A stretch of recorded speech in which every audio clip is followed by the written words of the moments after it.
Good afternoon, folks. Welcome to the final front load and another episode of Spilling Tea. I'm your host, Tiffany Daniels. We're going back to that horrible world known as the JRC. But before we do the disclaimers, and just to warn you, this video is probably going to be extremely short. In the description box, you're going to find the link to the article that the Judge Rotenberg Educational Center doesn't want you to read.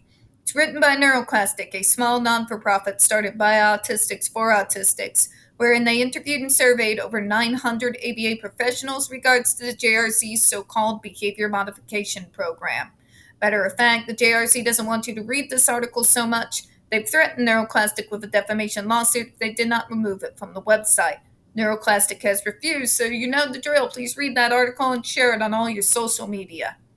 Also included in there is NeuroClastic's public statement regards to the defamation lawsuit threat, as well as a link to their GoFundMe. We are crowdfunding, folks, in case the JRC actually sees through with their threat.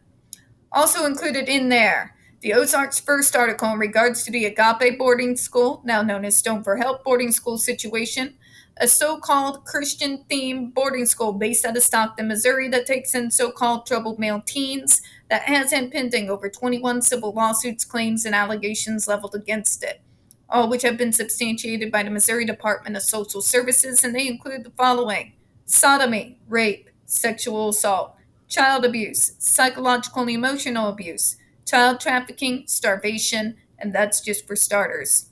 You have one former staff member arrested by the FBI, another a doctor still on the premises with full access to the boys up on multiple, again, substantiated claims of sodomy, rape, and sexual assault of the boys there.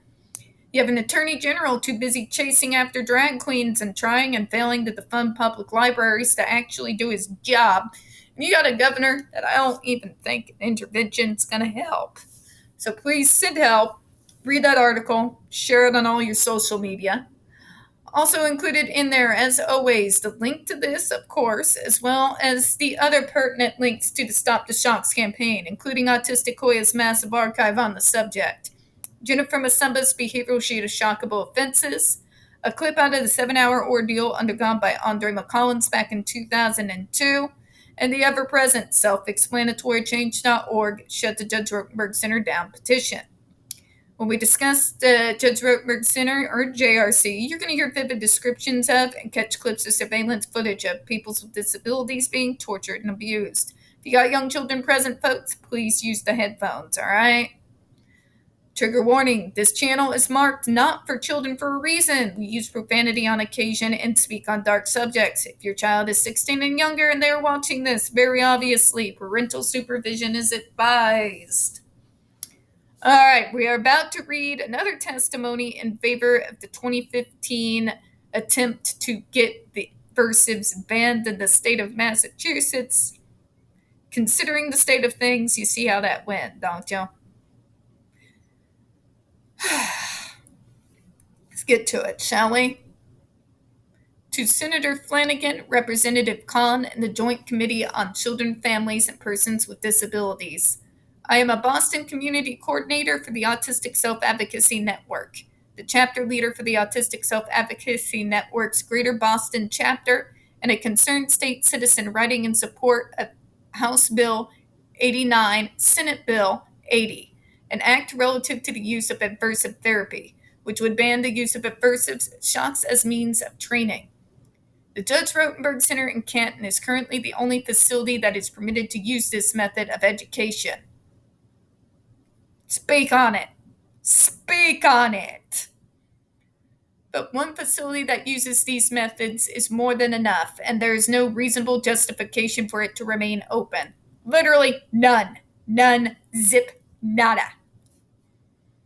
The JRC falls short of its educational goals through the abusive treatments they use in order to achieve their ends. Because torture is not conducive to being able to educate a person. Okay.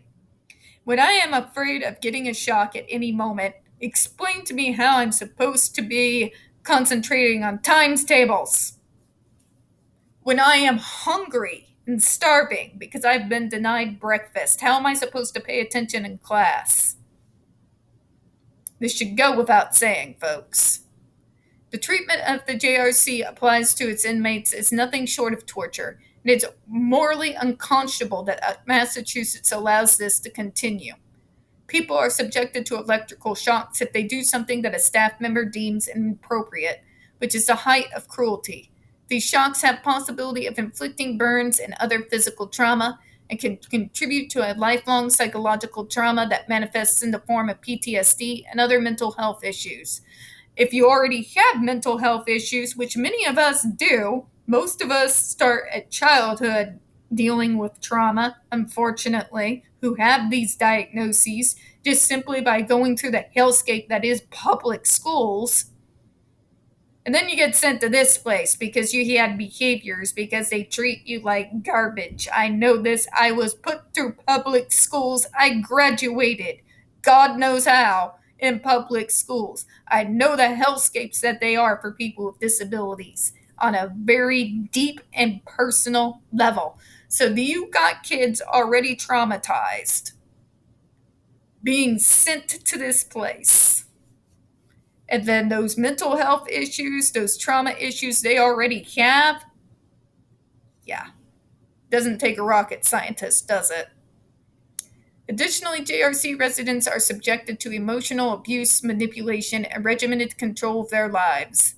The JRC's treatment of its residents is cruel and unjust and contributes to the continued oppression of people with disabilities. Sing it! Sing me the song! God, it's a breath of fresh air after reading freaking Matthew Israel, isn't it? I'm a fan of logic. Can you tell? Survivors of JRC's abuse have written extensively about the mistreatment they incurred from staff members. The JRC Abuse at Tumblr.com is a blog run by Jennifer Masamba, a former JRC resident who has written extensively about her experiences. She's also written a multi-part account that is hosted on the Autistic Self-Advocacy Network. I urge you to ban the use of this therapy in Massachusetts. Allowing it to continue does nothing to perpetuate the maltreatment and torture of people who are confined to institutions that use this method of means of training and education. There is no reason for this facility to remain open. Freaking sing it! You're singing my song. You're singing my song. God, I went Missouri. It's that simple. 6 kids are dead. Multiple others have been harmed, psychologically and physically.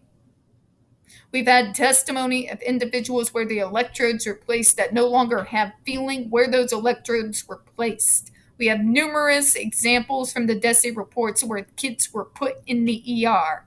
We have multiple reports of where they had to take the kid off the device because there was no longer a piece of unbruised skin to attach the electrodes to.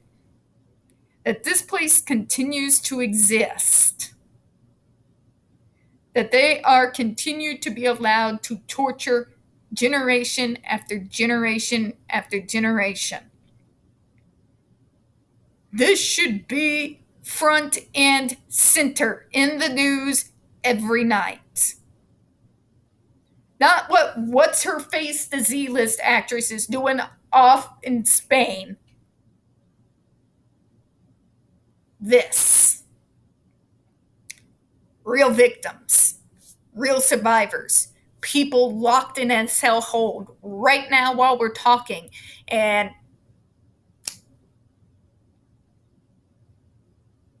But we don't want to talk about real victims, especially if they're disabled. Especially if they're disabled people of color, I might add.